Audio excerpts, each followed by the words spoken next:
रोशन भाई, मुझे एक फुल प्लेट दाल देना। मुझे भी एक फुल दाल। अरे हाफ दाल पैक करना रोशन। सुरेश, मैंने दाल को तड़का लगा दिया है, सबके ऑर्डर पैक कर दे। इसकी खुशबू बिल्कुल माँ की तड़का दाल जैसी है। माँ, काश तुम मेरे साथ होती। माँ, तुम्हारे जाने के बाद मुझे अपनी गलती का एहसास हुआ। तुम्हारी कमी कोई पूरी नहीं कर पाएगा माँ। रोजाना शाम के 7 बजे से रोशन के ढाबे पर भीड़ लग जाती थी, जिसकी सबसे बड़ी वजह थी रोशन के ढाबे की दाल तड़का। उसके ढाबे पर दाल खाने और पैक करवाने के लिए लाइनें लग जाती थी। ये दाल सिर्फ एक व्यंजन नहीं था, ये रोशन की माँ के प्यार का एक हिस्सा है, जिस माँ को रोशन 2 साल पहले खो चुका है। रोशन ने ये ढाबा 1.5 साल पहले अपनी माँ अन्नपूर्णा के नाम से अन्नपूर्णा भोजनालय शुरू किया। रोशन का ढाबा आज उसी माँ की तड़का दाल की वजह से प्रसिद्ध हुआ था। अन्नपूर्णा ने अपने बेटे को दाल तड़का का वो हुनर सिखा दिया, जिससे आज रोशन का ढाबा बहुत ही ज्यादा फेमस हो चुका था। रात को रोशन जब घर आया तो उसकी आंखों में आंसू थे। वो पलंग पर बैठा तो पत्नी ममता उसके पास आई। उसकी भी आंखें भर आईं और दोनों खूब रोए। सारी गलती मेरी ही है। आज माँ जी के कारण ही हमारा घर फिर से पैसों की तंगी से ठीक हुआ, पर माँ जी हमारे बीच नहीं है। तुम्हें पता है ममता, बचपन में माँ मेरे पीछे पीछे मुझे रोटी का निवाला और दाल खिलाने के लिए दौड़ती थी और मैं दरवाजे की ओट में छुप जाता था। रोशन बेटा कहाँ है? देख, अब तंग मत कर, जल्दी से आजा बेटा, मुझे काम पर जाना है। तू दाल रोटी खा लेगा तो मुझे तसल्ली रहेगी, कम से कम तू पीछे से भूखा नहीं रहेगा। जल्दी से आजा बेटा, मुझे देर हो रही है। माँ, मैं तो यहाँ हूँ, मुझे ढूंढो। अच्छा, तू वहाँ दरवाजे के पीछे खड़ा है। पति के जाने के बाद रोशन की माँ अन्नपूर्णा घरों में खाना बनाने का काम करने लगी। धीरे धीरे रोशन बड़ा हुआ। अन्नपूर्णा गांव के सेठ के घर में खाना बनाने का काम करके पैसे जोड़ जोड़ कर उसको पढ़ाती लिखाती रही। अन्नपूर्णा ने कभी भी अपने ऊपर ध्यान नहीं दिया। वो तो बस यही चाहती थी कि उसका बेटा रोशन पढ़ लिख कर अपने पैरों पर खड़ा हो जाए। अरे अन्नपूर्णा, कभी अपने ऊपर भी ध्यान दे दिया कर। तेरी साड़ी कितनी फटी हुई है? इस महीने की पगार दूंगी तो तू अपने लिए एक साड़ी खरीद लेना। सेठानी जी, इस महीने तो बहुत मुश्किल हो जाएगा। रोशन के कॉलेज की फीस भरनी है। मैं आपसे कुछ एडवांस के रुपए भी मांगने वाली थी। अगर आप मुझे 2000 रुपए और एडवांस दे देती तो बड़ी मेहरबानी होगी। अन्नपूर्णा, वो बात तो ठीक है, मैं दे दूंगी, पर तुझे थोड़ा बहुत अपने लिए भी तो रखना चाहिए। कल का क्या भरोसा, बहू आने के बाद बेटा तुझे भूल जाए और शहर में ही बस जाए। सेठानी जी, मेरा बेटा ऐसा नहीं है। देखना, अच्छी नौकरी मिलते ही वो मुझे शहर ले जाएगा। मैं तो ऐसा ही चाहती हूँ। तूने गरीबी में पैसे जोड़ जोड़ कर अपने बेटे को पढ़ा लिखाई दिया। अच्छा सुन, ये साड़ियाँ लेती जा। तेरी साड़ी बहुत फट गई है, मैं तो अब ये साड़ी पहनती नहीं हूँ, तेरे काम आ जाएगी। शुक्रिया सेठानी। और फिर रोशन शहर में ही पढ़ाई पूरी करके नौकरी करने लगता है। कुछ दिनों तक तो रोशन सेठानी के घर जब अन्नपूर्णा काम पर होती थी तो सेठानी के मोबाइल फोन पर अन्नपूर्णा से बात कर लेता था, पर कुछ समय बाद उसका मोबाइल पर फोन आना बंद हो गया।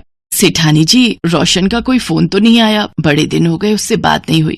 नहीं अन्नपूर्णा, अगर कोई फोन आता तो मैं तुझे बता ही देती। अच्छा, नंबर तो मेरे मोबाइल पर है उसका, तू कहे तो मिलाकर देखूं?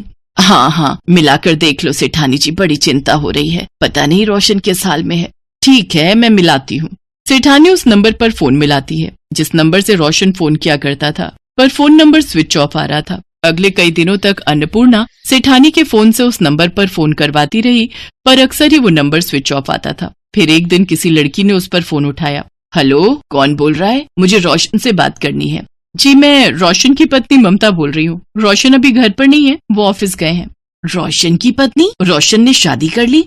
जी, 3 महीने पहले ही हमारी शादी हुई है। वैसे आप कौन बोल रही हैं? रोशन से आपको कोई काम है तो मुझे बता दीजिए। रोशन की माँ उससे बात करना चाहती है। वो मेरे घर पर काम करती है, रोशन जानता है मुझे।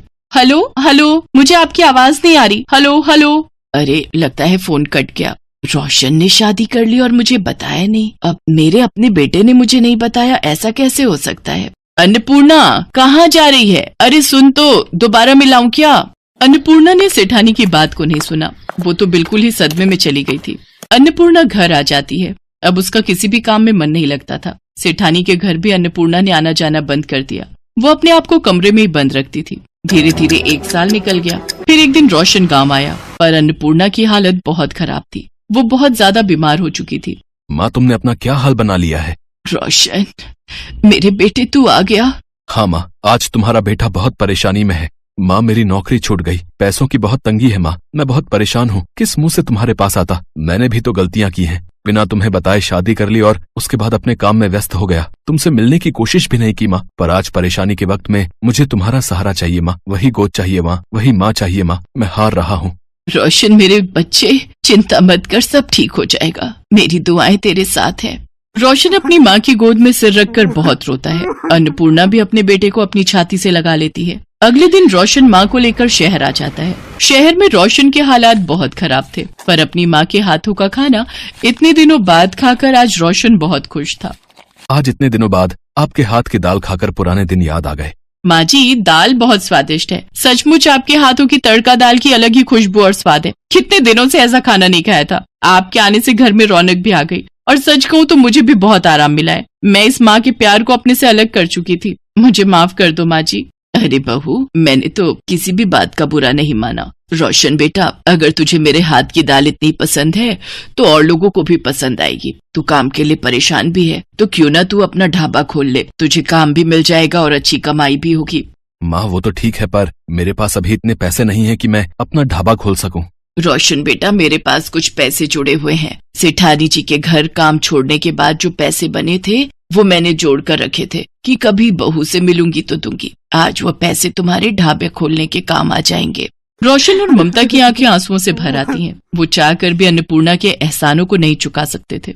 अन्नपूर्णा ने अपना पूरा जीवन अपने बच्चों के लिए जोड़ने में निकाल दिया। रोशन ढाबा खोलने की तैयारी कर ही रहा था कि तभी बीच में अन्नपूर्णा की तबीयत खराब हो गई, और फिर एक रात अन्नपूर्णा सोई तो दोबारा कभी नहीं उठी।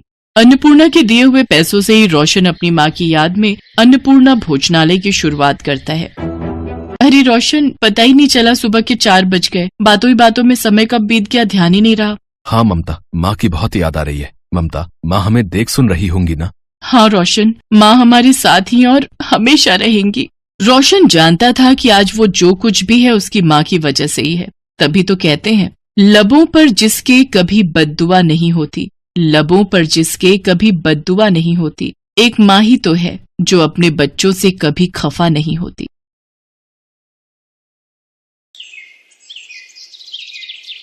बीना और चंदर आजादपुर मंडी में साफ सफाई और मेहनत मजदूरी करके अपना पेट पालते थे। शादी के तकरीबन 2 साल बाद बीना गर्भवती हुई। दोनों ही पति पत्नी इस बात से बहुत खुश थे और बेसब्री से नए मेहमान के आने का इंतजार कर रहे थे, लेकिन होनी को शायद कुछ और मंजूर था। एक शाम जब दोनों काम से घर लौट रहे थे तो रास्ते में रेल पटरी क्रॉस करते वक्त चंदर का पैर पटरी में फंस गया। अरे अरे ये मेरा पैर, अरे ये क्या हो गया जी? जल्दी जल्दी पैर निकालने की कोशिश कीजिए। कोशिश तो कर रहा हूँ बीना, लेकिन ये निकल ही नहीं रहा। बीना भी उसकी मदद करने की कोशिश करती है, लेकिन उसका पैर बाहर नहीं निकल पाता। तभी उन्हें ट्रेन की आवाज आती है। जल्दी कीजिए जी, ट्रेन आ रही है। बीना, मुझे लगता है कि मेरा जाने का वक्त आ गया। तुम जाओ यहाँ से और अपना और मेरे बच्चे का ध्यान रखना। मुझे भागे को अपने बच्चे का मुंह देखे बिना ही इस दुनिया से जाना होगा। नहीं, ऐसा मत कहिए जी, मैं आपके बिना कैसे रह पाऊंगी। मैं भी आपके साथ इसी पटरी पर अपनी जान दे दूंगी। नहीं, हमारे बच्चे के लिए तुम्हें जीना होगा बीना। अब जाओ यहाँ से, तुम्हें हमारे होने वाले बच्चे की कसम। जैसे ही बीना पटरी से दूर जाती है तभी ट्रेन आकर विनोद को पल भर में ही काट देती है। बीना की आंखों के सामने उसके पति की मौत हो जाती है। एक ही पल में उसकी हंसती खेलती दुनिया उजड़ जाती है और वो एक विधवा बन जाती है। चंदर के जाने के बाद बीना बिल्कुल अकेली हो चुकी थी। अब वो अकेले ही मंडी जाती और मेहनत मजदूरी करती और उससे जो कमाई होती उससे अपना पेट भरने लगती है। एक दिन बीना घनश्याम को कुछ प्याज फेंकते हुए देख रही थी। अरे घनश्याम भैया, ये आप क्या कर रहे हैं? कुछ नहीं बहन, जो प्याज खराब हो गए हैं उन्हें अलग करके फेंक रहा हूँ। भैया, अगर आपको कोई प्रॉब्लम ना हो तो जो प्याज आप फेंक रहे हो वो आप मुझे दे दो, वो मुझ गरीब के काम आ जाएंगे। लेकिन बीना बहन, इन आधे सड़े गले प्याजों का आखिर तुम क्या करोगी? वो मैं आपको बाद में बताऊंगी, फिलहाल आप ये खराब प्याज मुझे दे दीजिए। ठीक है बहन, ले जाओ, वैसे भी ये मेरे किसी काम के नहीं। इसके बाद बीना उन खराब प्याजों को एक थैले में भर लेती है और शाम को अपने साथ घर ले आती है और उसमें से थोड़े ठीक प्याजों को अलग करके रख लेती है और जिनकी हालत ज्यादा ही खराब थी उन्हें अपने घर के बाहर बनी क्यारी में बो देती है। अगले दिन सुबह काम पर जाने से पहले बीना साफ छाटे हुए प्याजों को काटकर आटे में मिलाती है और साथ ही नमक, हरी मिर्च और अजवाइन डालकर उस आटे को गूंथ लेती है। खुद नाश्ता करके वो कुछ पराठे घनश्याम के लिए भी पैक करके ले जाती है। ये लो घनश्याम भैया, आपसे जो कल प्याज लेकर गई थी उनसे मैंने प्याज के पराठे बनाए हैं, जरा आप भी चख कर देखो। रोज दाल चावल खाकर आप बोर हो गए होंगे ना। बीना बहन, हम गरीबों के नसीब में तो दाल चावल और सूखी रोटी ही होती है, भला उससे भी क्या नाराज होना। अच्छा लाओ, तुम इतने प्यार से प्याज के पराठे बनाकर लाई हो तो खाकर देखता हूँ। घनश्याम को बीना के हाथ के बने प्याज के पराठे बहुत पसंद आते हैं। ऐसे ही कुछ समय बीत जाता है। बीना को अब 7वां महीना लग गया था, जिस वजह से वो मजदूरी नहीं कर पा रही थी, जिस वजह से उसके घर खाने पीने की तंगी हो गई थी। ऐसे ही एक रोज जब वो खाना बनाने जाती है तो देखती है कि राशन के सभी डिब्बे खाली हैं। हे भगवान, एक बार को मैं तो भूखी रह लूंगी, लेकिन मेरे अंदर पल रही ये नन्ही जान कैसे भूखी रहेगी। इस हालत में तो कोई मुझे काम भी नहीं दे रहा, अब क्या करूं। हाँ, याद आया, अपनी जमीन में थोड़े प्याज उगाए थे ना, क्यों ना उनको निकाल लूं, वो अब पूरी तरह पक गए होंगे। बीना उन प्याजों को निकालती है और पड़ोस से थोड़ा आटा उधार मांग कर ले आती है। उसके बाद स्वादिष्ट प्याज के पराठे बनाती है।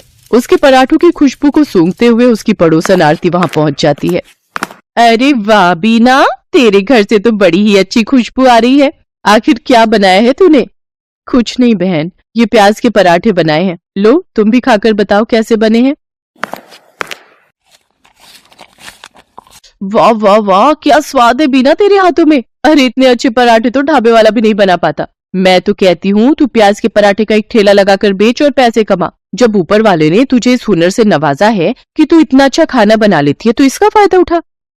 उसकी बात बीना को सही लगी और वो मदद के लिए घनश्याम के पास जाती है। घनश्याम के पास एक पुराना ठेला था जिस पर वो गलियों में जाकर प्याज बेचता था, लेकिन जब उसने मंडी में खुद की दुकान ले ली तब से वो ठेला बेकार ही खड़ा रहता था। घनश्याम वो ठेला बीना को देने के लिए तैयार हो जाता है। घनश्याम शाम को अपना पुराना ठेला लेकर बीना के घर पहुंचता है। ये लो बीना बहन, इसकी मरम्मत मैंने करवा दी है, अब तुम इसका इस्तेमाल कर सकती हो। आपका बहुत बहुत शुक्रिया घनश्याम भैया, आपका ये एहसान मैं कभी नहीं भूलूंगी।